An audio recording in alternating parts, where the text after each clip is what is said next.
Bonsoir à tous, ce soir on va discuter de l'exercice numéro 65 avec de nouveau une histoire de bissectrice comme dans le 64. Donc on va réutiliser l'aide du 64 qui nous dit que les diagonales d'un losange sont aussi les bissectrices des angles intérieurs. On va donc pouvoir construire un vecteur représentant la bissectrice de l'angle alpha du triangle ABC avec des sommets du triangle A8, 2, B, 16, 5 et C, 4, 11.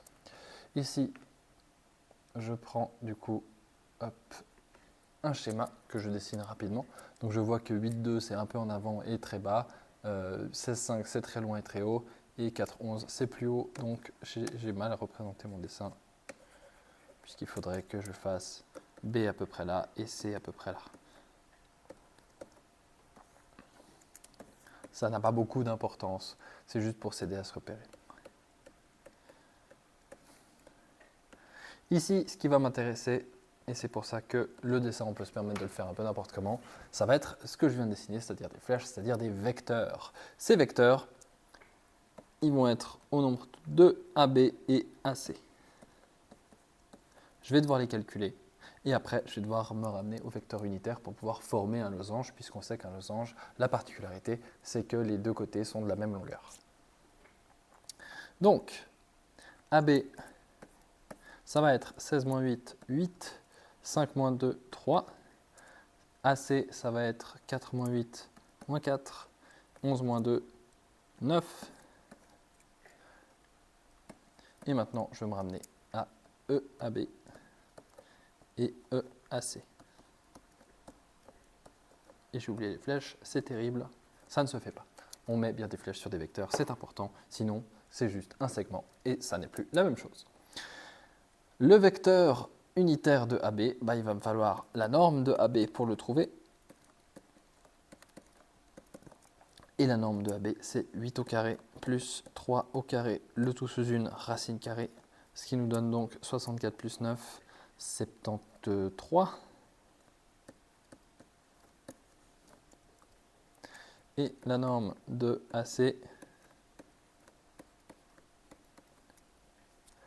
qui vaut moins 4 au carré 16, 9 au carré 81, le tout sous une racine carrée, ce qui fait 97.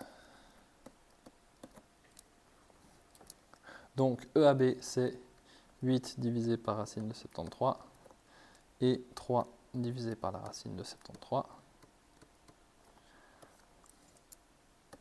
Et l'autre avec 97, je pense pas que ça se divise, donc moins 4 divisé par racine de 97 et 9 divisé par racine de 97. Et maintenant que j'ai ça, je peux tout simplement faire la représentation en les additionnant, puisque c'est un losange désormais. Donc, la bissectrice que je vais appeler B vecteur, c'est égal à EAB plus EAC.